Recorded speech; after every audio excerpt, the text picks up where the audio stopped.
¿Qué tal? ¿Cómo le va? Bueno, vamos a trabajar el texto de Derrida que se llama La estructura, el signo, el juego en el discurso de las ciencias humanas. Es un texto de los años 60 y van a encontrar ahí algunos temas que ya hemos visto cuando hablábamos de estructuralismo. En esta clase les comento el texto, después más adelante vamos a hablar un poco más del pensamiento de Derrida y con más amplitud.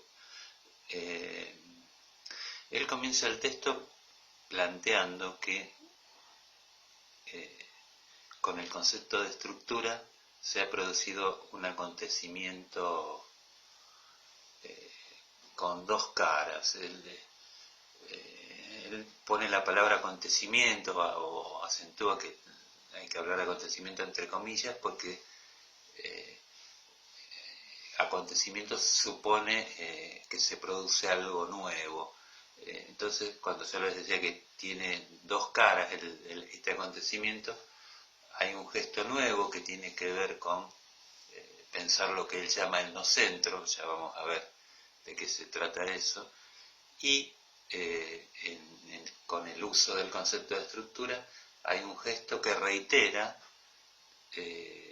gestos que son clásicos en la tradición metafísica o en la filosofía de Occidente, ¿no? Entonces él dice, bueno, el acontecimiento puede pensarse en la medida en que cuando hablamos de estructura, si fijamos un elemento o una instancia que gobierne el sistema de la estructura, ahí estamos planteando, bueno, que hay un principio organizador a lo que él llama centro. Opone a esto la idea de la estructuralidad de la estructura o el juego de la estructura, que sería fundamentalmente que en ese sistema de diferencias, como decía Saussure, se produce una especie de desplazamiento incesante o infinito, dice Derrida, en donde no podríamos fijar un sentido último o definitivo. Entonces la idea de centro, de pensar una estructura centrada, sería frenar ese desplazamiento incesante, ese juego propio de la estructura. Él plantea que, bueno, sería, lo dice en estos términos, sería muy fácil mostrar que el concepto de estructura, si lo ceñimos a un centro, tiene la edad de la episteme, que hay los distintos momentos en la historia donde se pensó la estructura con otros nombres, inclusive uno podría decir, pero fijada a un centro. La idea de un sentido trascendental, por ejemplo, puede pensarse como centro. La idea de sustancia, la idea de Dios o la idea de sujeto centrado en la conciencia, inclusive puede pensarse como centro, en tanto sería el punto que organiza el funcionamiento de la estructura, que da coherencia al sistema, dice Derrida, ¿no? Y que a su vez no estaría tocado por el juego de la estructura, no estaría tocado por esa sustitución incesante que plantea Derrida surge a partir del funcionamiento de la estructura. Entonces él va a decir que el centro clásicamente es algo que está adentro de la estructura pero que está por fuera, porque cuando decimos por fuera no se modifica con el propio funcionamiento de la estructura. Si quieren pensarlo, por ejemplo, cuando decíamos que un elemento para el estructuralismo se definía no por su esencia en sí mismo, sino por las relaciones con los otros elementos, pensar un elemento fuera del juego sería, bueno, un elemento que se puede definir por sí mismo, que no está tocado por ese juego de las diferencias, ¿no? Lo que va a plantear Derrida que el juego de la diferencia justamente va a permitirnos pensar que hay una estructura sin centro, ¿no? El juego de las diferencias no va a poder fijar un sentido como algo definitivo y último. Todo sentido va a estar sometido al trabajo de la sustitución. En ese sentido, entonces, Derrida plantea que la idea de origen, del origen que funda la estructura, es también una idea de centro, ¿no? Ante ese trabajo incesante de la diferencia, ante el juego de la estructura, se trató siempre, dice, de buscar un origen tranquilizador, un origen inmóvil, que dé cuenta de cómo funciona el juego. Entonces, la idea de origen va a ser criticada como origen fundador. Quizás a partir de esta época van a encontrar que se habla de comienzo sin origen, en el sentido de, bueno, que se puede pensar cuándo empieza a funcionar una estructura como un comienzo, pero no vamos a encontrar un origen simple que explique todo el funcionamiento y el devenir de esa estructura, ¿no? Entonces, esta idea de fundación casi es una idea teológica para Derrida. ¿Recuerdan cuando hablábamos del estructuralismo y decíamos que algunos planteaban una especie de metalenguaje que podía explicar acabadamente la estructura? Ese metalenguaje funcionaría como un centro. Ahí tienen en el lugar del centro la estructura de ese metalenguaje dando cuenta del funcionamiento de la estructura que sería el lenguaje. Otra cosa que remarca Derrida en relación a esta idea de centro, que siempre se lo pensó como único. Él dice, bueno, a lo largo de la historia de la metafísica, cada sistema filosófico ha postulado un centro distinto. Como les decía antes, puede ser la idea de Dios, la idea de origen, la idea de sustancia primera, la idea de hombre, la idea de existencia o de esencia. Son todos distintos nombres que en cada sistema conceptual empiezan a funcionar como el centro, como el principio que da origen y da coherencia al sistema. Y otra cosa que remarca Derrida en relación al centro es que siempre se lo pensó como una presencia plena. ¿Qué quiere decir esto?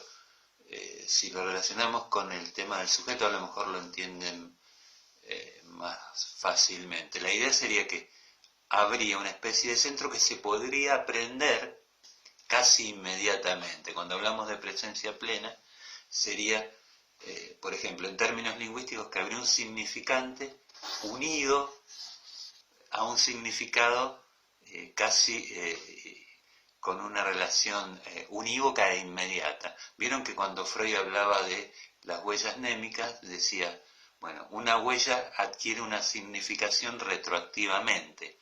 Ahí estamos rompiendo con la idea de un presente simple o de una presencia plena. Necesitamos dos huellas y una retroacción, Freud llamaba el tiempo del retardo, desde la segunda huella hacia la primera huella para producir un sentido. Ahí hay un juego temporal y no hay esa presencia inmediata que supone la presencia plena. La idea que critica Derrida es que cuando pensamos o cuando hablamos, podríamos inmediatamente, al decir una palabra, capturar el sentido, ¿no? O la ilusión que tenemos. Es lo que va a plantear que toda estructura funciona siempre como un sistema de diferencias, y esas diferencias se tienen que poner a funcionar para producir el sentido, y no está garantizado el sentido en el presente. En otros términos, cuando hablamos, diría Freud, por ejemplo, decimos más de lo que sabemos, porque el que escucha eso le va a dar a lo mejor otro sentido, ¿no? En ese sentido, entonces, la ilusión es que hablamos desde el presente, pero el sentido de lo que decimos viene dado siempre desde el futuro, ¿no? Retroactivamente sobre lo que dijimos antes. Y esas, podríamos decir, son las características que venimos enunciando con las que Derrida va bordeando la idea de centro. Sería, para recapitular, la idea de que el centro está afuera y adentro de la estructura a la vez, que es único y que funciona siempre con esta idea de la presencia plena, ¿no? En términos analíticos podríamos decir, la presencia plena puede equipararse a un saber sabido, ¿no? Vieron que hablamos de saber inconsciente. Bueno, entonces ese gesto de buscar un centro para la estructura es lo que Derrida dice se ha reiterado a lo largo de la historia, y también ha pasado cuando los estructuralistas se ponen a hablar de estructuras y le buscan un centro. Pero también, dice Derrida, ese acontecimiento tiene una cara de ruptura que tiene que ver con pensar el no centro. Y ahí cuando dice pensar el no centro, en una parte del texto, repetir, él utiliza la palabra repetir, en el sentido que más que pensar es poner en acto, dice, el juego de la estructura, y ahí ese poner en acto el juego de la estructura nos va llevando a la idea que el centro está como diferido o nunca se termina de encontrar, ¿no? Les doy un ejemplo. Cuando Freud plantea el principio del placer, después tiene que plantear un más allá. El principio del placer podría funcionar como un centro, pero Freud tiene que plantear que hay algo más que gobierna el funcionamiento de la memoria, y entonces ya no tendríamos el principio del placer como el centro, sino que tenemos siempre esta idea de que hay algo más que no se puede terminar de decir. Entonces, bueno, él sitúa que a partir, podríamos decir, del estructuralismo se empieza a pensar, o empieza a surgir este problema de que no hay centro, y él dice que es el momento en que todo se empieza a plantear desde la perspectiva del lenguaje y todo se transforma en discurso. Él dice como que el lenguaje invade el campo universal, en el sentido que casi con el modelo de la lingüística se empiezan a estudiar las relaciones de parentesco, se empiezan a estudiar algunos fenómenos culturales, la literatura, empieza en lo que tiene que ver con la psicología y el psicoanálisis a pensarse la idea de estructura y de discurso, ¿no? Fundamentalmente lo que él sitúa como discurso es esta idea que no hay origen para el discurso. No hay ni un origen ni un significado trascendental, dice. El discurso es un mecanismo que no está comandado por ningún sentido trascendental, ni tiene un origen y un fin determinados, ¿no? Por eso van a encontrar a veces la idea de acontecimientos como, bueno, ocurre algo que no estaba previsto y se funda, por así decir, una estructura. Si quieren pensar en algunos nombres, que son los que van abriendo este campo, Derrida cita a Nietzsche, Freud y a Heidegger. En ese sentido, él plantea que todo este pensamiento del no centro se va haciendo a partir de una serie de cuestionamientos a la metafísica trascendental y a la manera de pensar, metafísica tradicional, perdón, bueno, pero el lapsus viene bien porque también la metafísica siempre ponía un centro trascendente, ¿no? Les decía, entonces se va rompiendo, fundamentalmente cito estos tres pensadores, con ciertas ideas y concepciones tradicionales. La idea de ser y de verdad con mayúsculas son las que empieza a criticar Nietzsche. Después, en Freud, ustedes saben que él plantea no un sujeto centrado en la conciencia, sino que justamente plantea el inconsciente, plantea un descentramiento, y él remarca que en Heidegger hay todo un cuestionamiento a la idea del ser como presencia plena, ¿no? Entonces, él se plantea ante la tradición metafísica tradicional cómo